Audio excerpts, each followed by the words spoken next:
Alright, guys, here's the Wednesday directions. And it's just notes today, notes on the French and Indian War. Yesterday, we looked at the French CRT, kind of comparing and contrasting the French relationship to Native Americans compared to the British. Obviously, they're on both opposite ends of the spectrum. The French respected them, good friends with them, obviously enough to become allies for this first conflict. The French and Indian War, the war for North America, so North America, United States, and Canada. This is part of a bigger conflict. This is a part of the First World War. It's called the 7 Years' War between France and England. So France and England are fighting each other on every single continent on the earth. Now, since this is American history, we're only going to look at the part that impacted America. And that little section of this larger war is called the French and Indian War, which is oddly named because the French and Indian are obviously allies. So it's more about British versus the French and Indians, thus the French and Indian War. All right, so let's dive into it here. Here's kind of the tail of the tape, so to speak. For the French, they are mainly found in Canada at this time, the Mississippi Valley. We know they're here for the fur trade. Overall, have a great relationship with Native Americans, which is essential for the fur trade. You can see the population here of New France in 1750. So eventually we'll see that, and then obviously the population here for the English. We'll see that obviously expand as well. The bad blood, the French and the English rivalry for North America lasted over 80 years. You can kind of see the other ones. We're not going to talk too much about them. But basically, both of these countries saw North America as an essential piece to their world empire. So let's kind of get into it here. So the French and Indian War is the colonial part of the 7 Years' War, like we talked about. Fighting lasted from 1754 to 1763, so right before the Revolution. The bloodiest American war in the 1700s, and the impacts and the effects that this war has basically leads us to the Revolution. So a lot of the conflicts and not disturbances, but maybe disagreements that happen after this war lead directly to the Revolutionary War. So that's what to help us make sense of the Revolutionary War, even more sense, you got to know about this war because it obviously has lasting impacts. All right. So the causes, both the English and the French wanted control of the Ohio River Valley, and both felt that it was rightfully theirs. And the Ohio River Valley is like Ohio, Pennsylvania, around modern times. The French wanted to control the Ohio River for transportation and trade, but they also wanted to have it just so the British didn't have it, so they didn't have access to those waterways. And to be fair, the French had claimed the Mississippi River Valley, including the Ohio River, for their own. So you can kind of see here Lake Ontario, Lake Erie, Fort Duquesne, all right, all these places. All right, so the Forks of Ohio. In 1752, some Virginians made a treaty with the Mingo chief, Half King is what his name is in history. I'm sure he has an actual Native American name, but this is kind of what the name that historians have to go off of, so we go with that.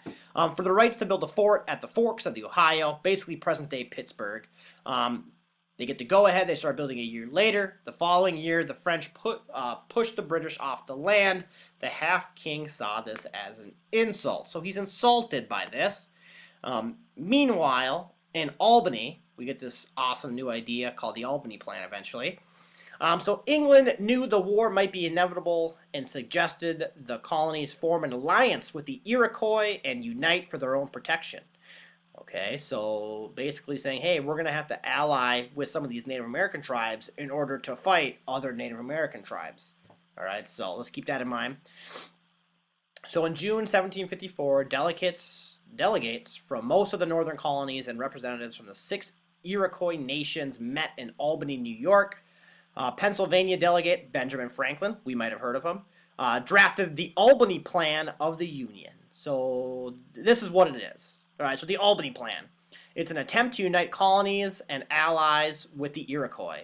It was going to be modeled after the Iroquois League, which they have, and if you had the Iroquois for your Native American tribe project, you know exactly what we're talking about.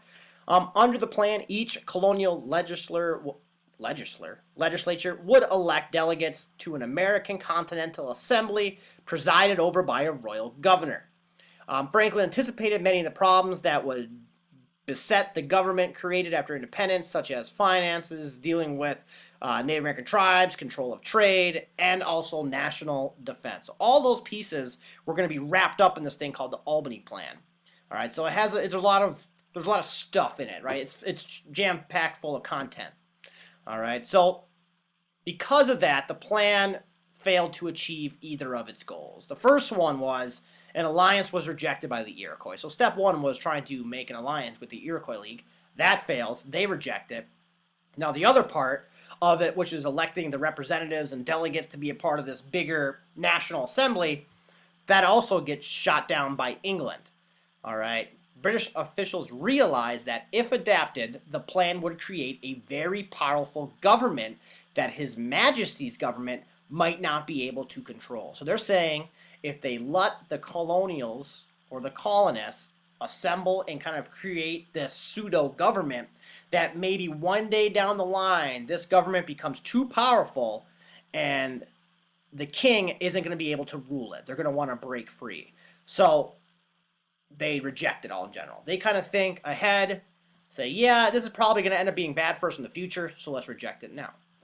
Okay, so that worked out the way it did. It was the right thinking by the king, but it also led to some more disagreements. All right, let's look at this main guy here, George Washington. We know him, but this may be the George Washington that not a lot of people know. This is before he becomes, obviously, the leader of the Revolutionary Army, before he becomes the first president, before he comes up even on the dollar bill.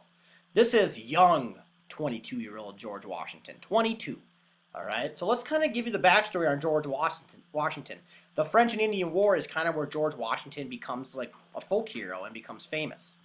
All right, so in 1754, George Washington, 22 at the time, was sent to the Ohio County to take Fort Duquesne and drive out the French.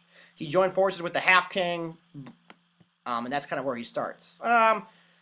At the Battle of Great Meadows, a.k.a. the Battle of Fort Necessity, on July 3rd, 1754, a combined force of 600 French soldiers and 100 native allies overwhelmed Fort Necessity, marking the start of the French and Indian War. The French had allied with different tribes. Fort Necessity was built hastily and poorly planned. It was in a valley, which means that everything, if you're in a valley, you're like low ground, right? Which is bad because you want to have high ground in any type of warfare. So basically they're sitting in their little fort and everyone up top can just shoot at you. That's why you don't want to have the low ground. That's why you always want to have the high ground. So the result of this whole poorly planned and poorly built effort, after a full day of battle in the rain and 100 casualties, Washington agreed to the French term of surrender. So George Washington and the British are forced to surrender. And yes, I do say George Washington and the British because he is fighting for the British at this moment. All right, permitted Washington and his men to return to Virginia safely. They would not build another fort west of the Appalachian Mountains for at least a year. Place blame on Washington for the tomahawking of the French commander. We're not going to worry about that too much. This was the first and only surrender of George Washington's military career. And I apologize if that's really distracting. I can't really tell. I won't know until after I'm done recording, but heater's going off apparently. The Battle of Monongahela, and this one right here, just another example of the British kind of being outnumbered and outmanned by the different Native American groups. But here's the big thing right here that we want to know. Okay, George Washington would prove heroic. He had 2 horses shot from under him and had 4 bullet holes pierced in his coat. Yet he sustained no injuries and showed coolness under fire. After news of the debacle reached London, Britain would formally declare war on the France in 1756. But George Washington, they kind of get this mystique around him. The guy that can't be killed. The guy that can't be shot. Right? 2 horses killed under him. You know, he'll open up his red coat, and there'll be bullet holes on the sides, but none have pierced him. And so he kind of starts to develop this reputation as like a lucky guy where luck's on his side, God's on his side, something's on his side that's mystical.